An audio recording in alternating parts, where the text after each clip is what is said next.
Hey everyone, it's Janine Hovell-Cox with It's All Legal Too, and we're getting ready for a very important episode of The Whole Truth.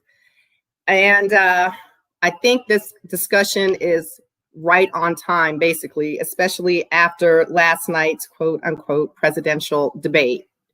And the topic for our discussion today is Your Vote Counts.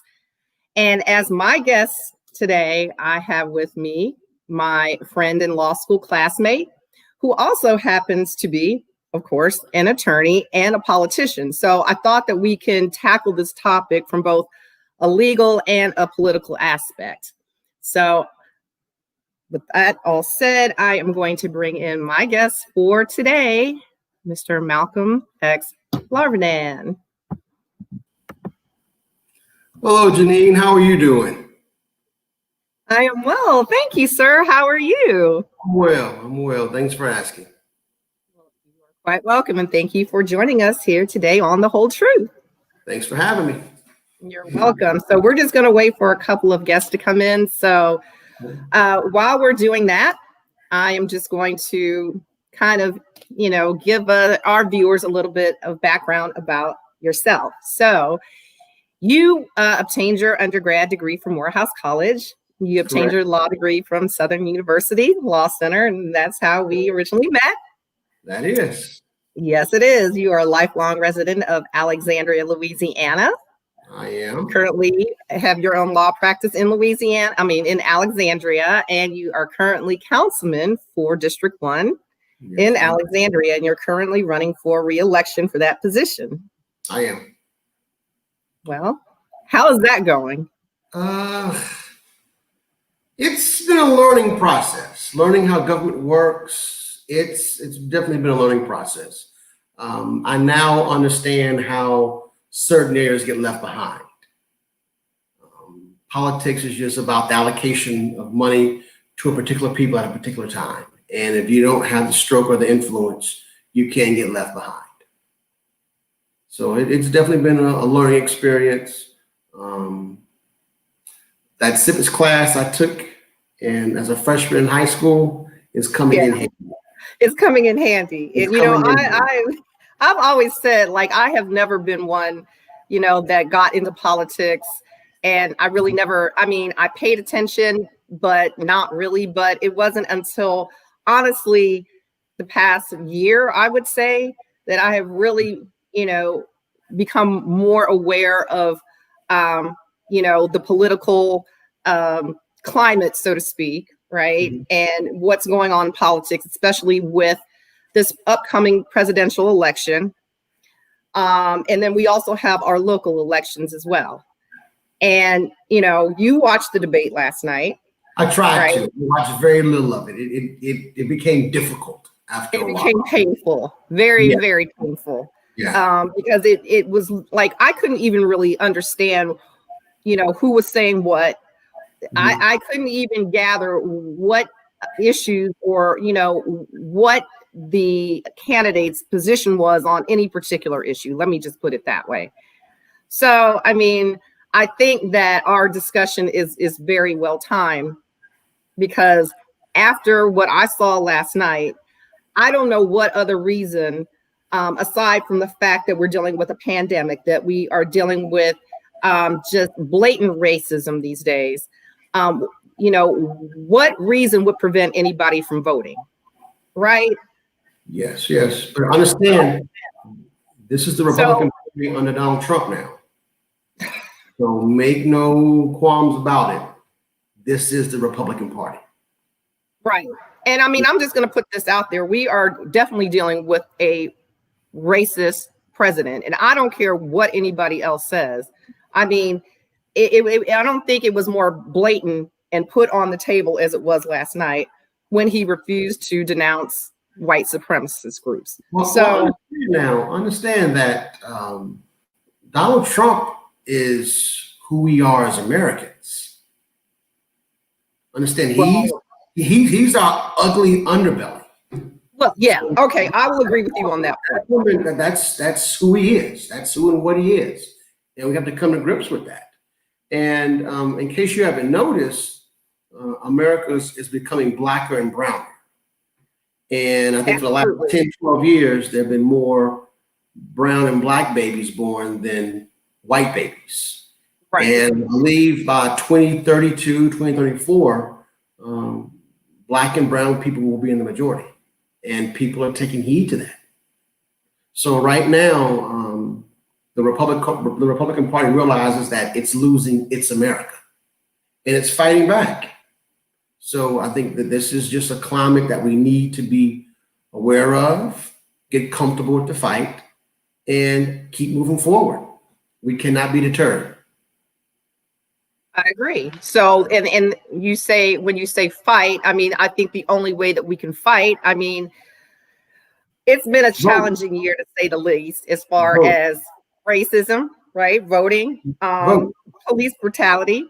And it all ends up to the fact that we can sit out there, we can march, we can protest, we can talk, we can have discussions, but at the end of the day, nothing is going to change unless we get out there and demand change by casting our votes. And historically, African Americans have not done that. I mean, on a consistent basis, let me just say that. Okay. Would you agree with that? I would agree that our voting numbers aren't where they should be, but right. Our people voted for President Obama, so we do vote.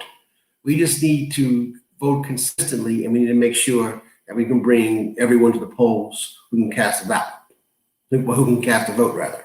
So it's just a matter of us getting out and doing the work, and electing people that are aware of the issues and have a plan on solving them. Right. Mm-hmm. Well, and I just want to back up a bit because, as I stated at the beginning of our discussion, you're in Alexandria, Louisiana, and I actually have a connection to Alexandria because my dad was born and raised there. My grandfather was the first Black dentist in Alexandria. And before, I guess while I was preparing for this discussion, my dad sent me an article from a 1994, article that was published in Town Talk. That's the paper in Louisiana. I mean, Alexandria, I keep saying Louisiana, correct? Yes. All right. So basically, this article stated that in 1944, there were only 17, they termed them Negroes in this article, but there were only 17 Blacks that were registered and qualified to vote in Alexandria, Louisiana in 1944, which this article said was the most since Reconstruction. Yes. Yeah. That's crazy. Okay. But that's how it was back then. Well, I mean, that's how it was back then. Yeah, I agree with you. That's how it was. Right. So I guess that's my premise about why in 2020, why it is so important. And there is really, I mean, yes, we have COVID that we're dealing with, unfortunately, but we have got to get out and vote. I mean, does Louisiana have mail-in ballots? Yes, we do. Okay, and so does Texas, and I'm here in Texas. So, I mean, if you're going to mail in your votes, we have to do that, and we'll go through the deadlines for all of that toward the end of this discussion. But now getting back to your point about, local government, how is it that you decided to or wanted to go into politics and run for office? My brother is currently a state representative of District 26 in Alexandria, and he previously held this seat. And he was a councilman for about, I think, 3 terms. When he ran for state rep and won, I created a vacancy, and I stepped in, and I'm serving out the remaining 1-year term. And so now I'm running for my own 4-year term. Politics is kind of like in my blood. My father's been a civil rights advocate for a number of years. He is a 1966 graduate of Southern University Law Center. He's been practicing 54 years. So, and he's been a champion for the rights of others. And that's what I grew up around, and that's what I do. So, so politics and fighting and representing people is in my blood. I would definitely agree with that. And I mean, it doesn't, I mean, a lot of people cannot do what you're doing as far as, getting into politics. I mean, it's a dirty business, so to speak. It's a dirty game. You better be Right. thick-skinned and capable and independent as best as you can be. So this type of game is not for the faint of heart. Not at all. And I keep telling everybody that I guess during this pandemic, I've kind of found my purpose, so to speak, as far as trying to make a change and to give back. And it's by making people aware of more so of what's going on as far as social issues, the climate that we're living in from a legal perspective. And so, I mean, just historically, African Americans, have been challenged on every level from being prevented to vote, right? I mean, redistricting, right? Yes. Yeah. That's a deterrent. And it's just like, I just don't think that there is any legitimate excuse, except, again, we're dealing with COVID, and I understand that. But this election, more so now than ever, it is imperative that we have to get out and vote. And, like I said, local elections are so important as well. And I think people tend to overlook that. So I kind of wanted you to just touch on the reason why voting for your local, in your local races is so important as well. Okay, well, I know in Alexandria, we are majority Black town. Okay, I think the Black population is about 58-60% Black. However, the majority of the resources are not going to the Black community. And what's happening now is the Republican Party in my town realizes that it lacks the numbers to control the city. So it is putting forth its own Black candidates for office. It's very, very telling. We have Trump Republicans funding about 3 or 4 African American candidates in my town. And 2 of the guys who are running against me are being funded by Trump Republicans. So the Republican Party is morphing. It's trying to expand its reach. However, it's not making any policy shifts or changes. It's not becoming more inclusive. It's staying who it is, but yet it's trying to find a way to extend its reach. And it's quite frankly using people to its benefit. Against that backdrop, I'm now realizing that when you have the political power, you can direct where resources are to be applied. And that is so important when it comes to uplifting and improving your community. In my district, there are about 300 or so blighted properties. Well, to tear down a property costs anywhere from $5,000 to $15,000. In the past, the city didn't really make it a priority. So as a result, we have an inventory of homes that need to be removed. Right. So currently we're spending more money than we've ever spent in removing dilapidated homes. However, the inventory is so great that we need more money. And if reelected, I will make sure that we put forth more funds that we've ever spent to remove these dilapidated homes. Also, minority participation with city contracts is very low in my town. Okay. About 2 to 3%, maybe 4% at the best.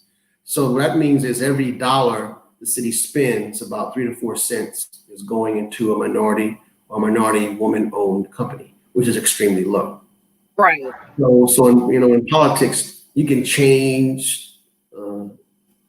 that method. I mean you can change how that goes.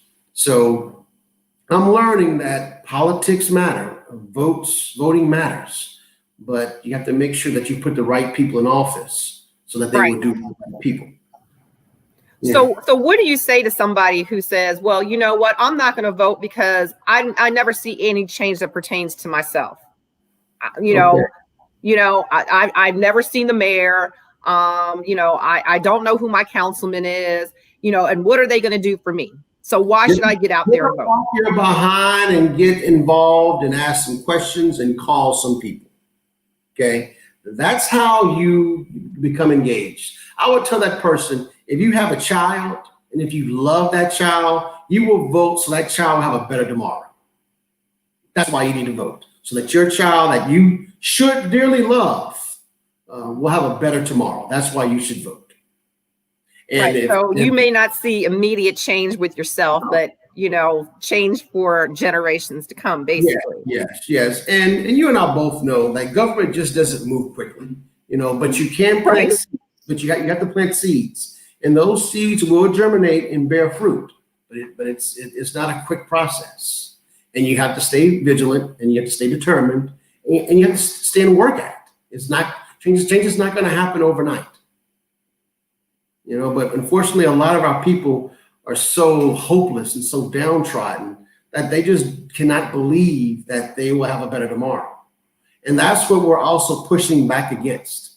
The man who believes that tomorrow will be better and the man who believes tomorrow will not be better are both correct. The question is, which one are you? Right. So, we're battling against some serious, mental shackles. They're real. You may not physically see those shackles, but those shackles are really there. I totally agree. I think that, as you stated before, you come from a family who has historically been involved in the community and been civil rights activists. I come from that same background. I remember when my dad took my sister and I, when we were probably 6 and 8 years old, and got us lifetime memberships to the NAACP. That was a big thing. We were featured in the paper in Youngstown, Ohio. I remember my dad used to head up the UNCF telethons every year. So, my dad, and he's always preached this, get out and vote. I remember I used to go, my dad would take me to the voting booths with him when I was a child, and that's how I learned the importance of voting and, getting, involved, that way. So what do you say to, your 18-year-old teenager, or your young adult, I should say, and millennials, who typically have not voted in the past? What do you say to this generation that's upcoming now? It's about time. Okay, yeah, continue. Were you finished? No, I'm sorry. Go ahead. Well, it's time for you to kick in and do your part. You're up. It's your time to take on and run with it. It's time for you to make our town better, make our country better. It's time for you to be a productive citizen and overall work towards improving the community. So, and I think it's not going to be easy. And it's not going to be easy. And quite frankly, it's just very important that when people get in office, they produce. When people produce, people believe. When people believe, they become engaged. Right. So I know I've had a few successes over my last 11 months. I'm looking forward to having more successes over the next 4 years. And really, people tend to be followers. When people see that things are happening, they can buy into it. And it's difficult for people to buy in when they see nothing happening. So, it's a challenge. It is definitely a challenge. But you have to encourage people to be a part. You have to encourage them to be engaged. You have to encourage them to vote. Yeah. So what is your vision for Alexandria? All right. Well, for District 1, there's a bridge that's been out for going on 5 years next month. We had a council meeting yesterday, and we've spent up a timeline for getting that bridge built. I definitely want to get that bridge completed in my next term. We have a lot of dilapidated homes that need to be removed. I'm going to work towards increasing the budget so that we can deal with removing those homes. We also have a lot of homes that are tax adjudicated, which means that folks have walked away from them and have not paid the taxes. I want to streamline the process for putting those properties back into commerce. And those are the issues in particular in District 1. Oh, in addition to improved infrastructure, water and sewer lines. We need to work on that. As a whole for the city, There are two projects that I want to see completed. One is an industrial and technology park.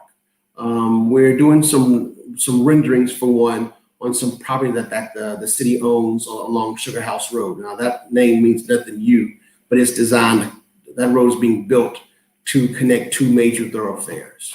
And the city owns 160 acres. Well, I would like for that tract of property to be a technology and industrial park. When it's built, have all the bells and whistles that are needed for companies, that companies want. You know, adequate water, adequate sewer, gas, internet, electricity, all the utilities that they need to be successful. We also passed an ordinance ordering a feasibility study for a water park in my town. Now, you and I both have children, and you and I both know children love doing summer activities, and a water park is one of them. Absolutely. And so, given our location being in the center of the state, I think that we would be ideal spot for a water park.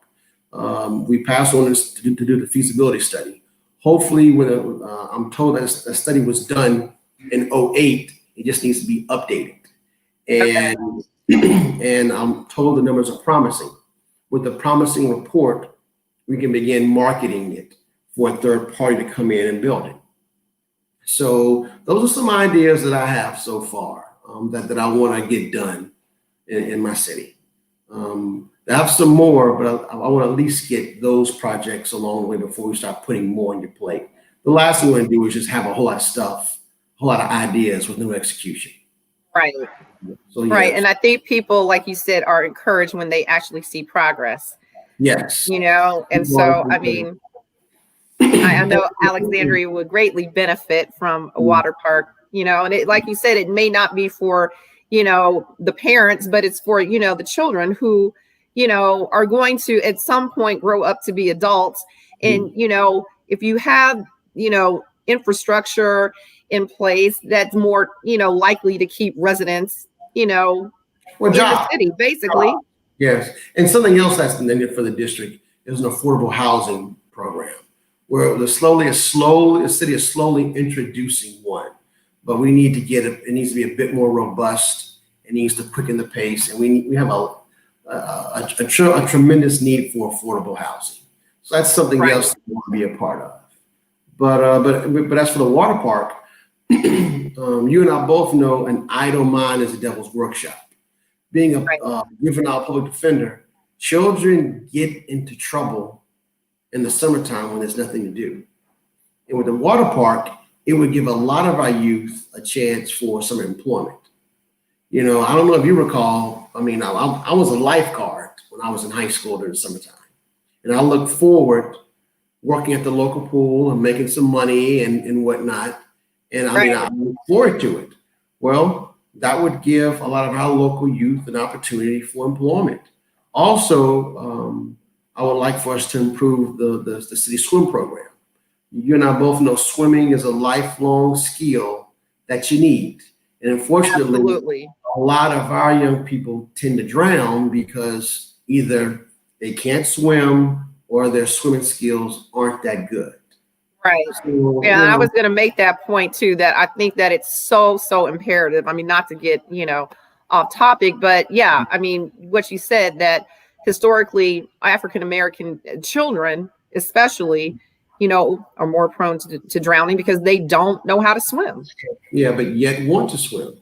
Yeah. So, you know, so I'm very hopeful that I can get some of these things going forward and, you know, they make some change in my city.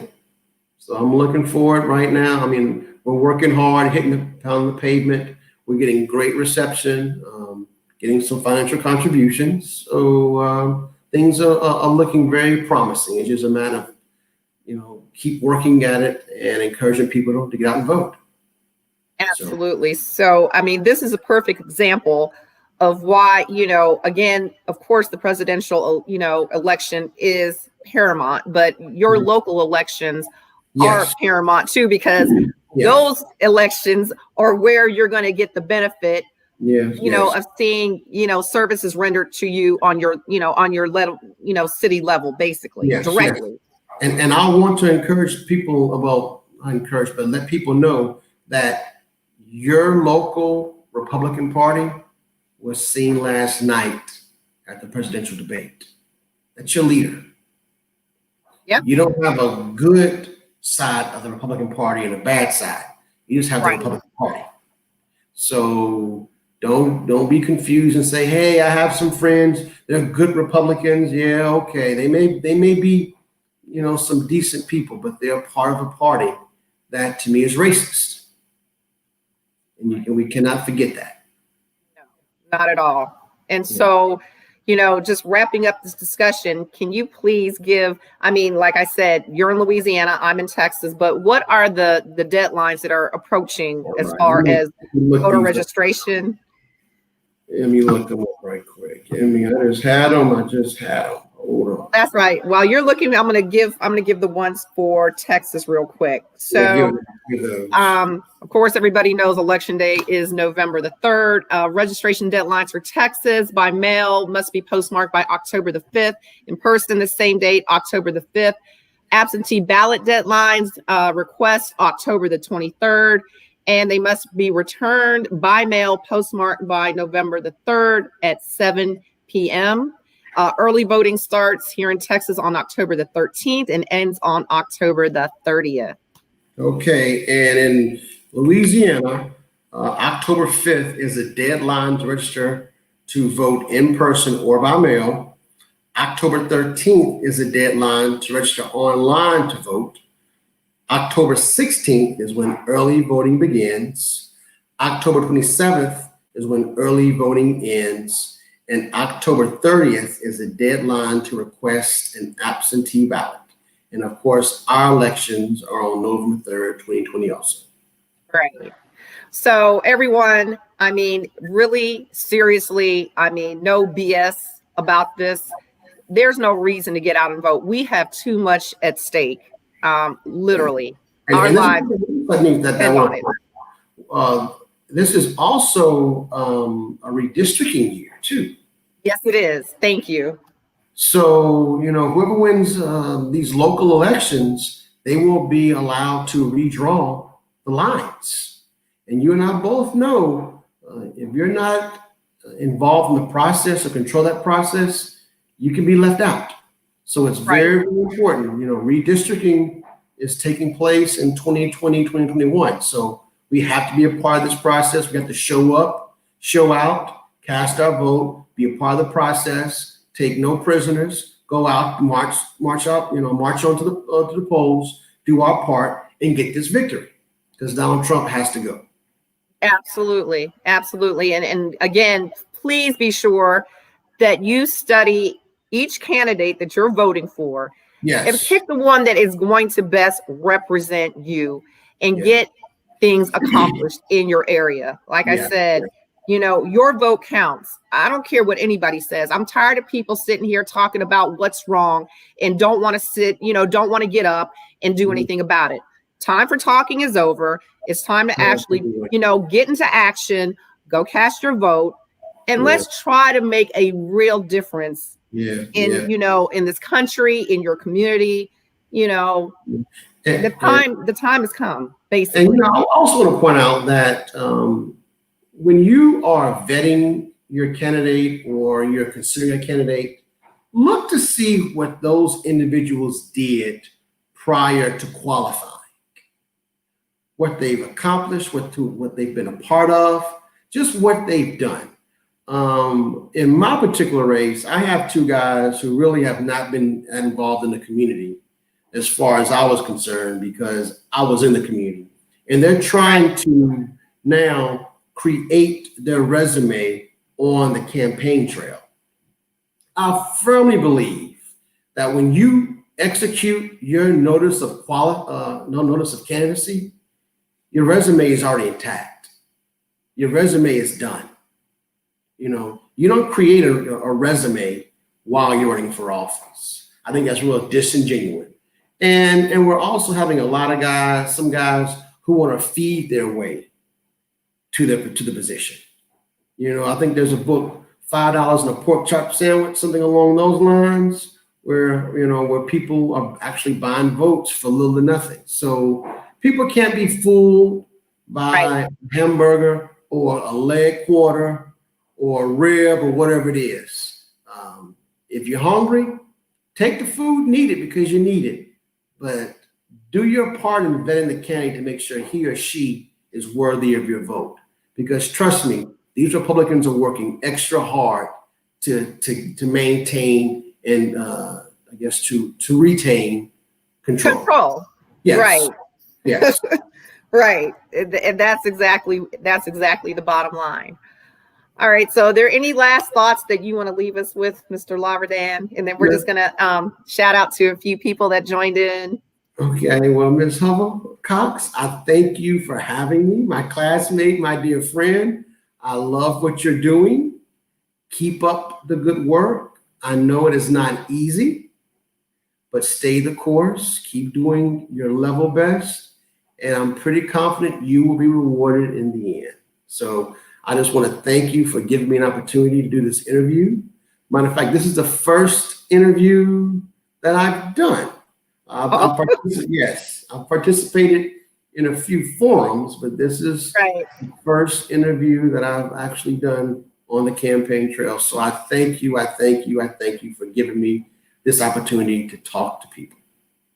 You are very, very welcome. And like I said, you are doing a great job. So just keep doing what you're doing. Keep up the good fight, and all will be well. So you are very welcome, and I thank you for your support. It truly means a lot to me. Thank you very much.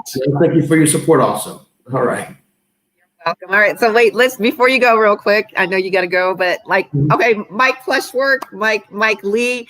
That's my editor, my friend extraordinaire who is responsible for that awesome promo. Thank you for coming on. My sisters are on. Marcy, she said, good discussion, great points. Thank you. And my sister Renee said, so proud of your platform, your accomplishments. So thank you all for tuning in. This will replay, so everybody will be able to see it. Please be sure to follow me and on It's All Legal Too on Facebook and on Instagram, as well as please subscribe to my YouTube channel at It's All Legal Too. Please be sure to cast your vote.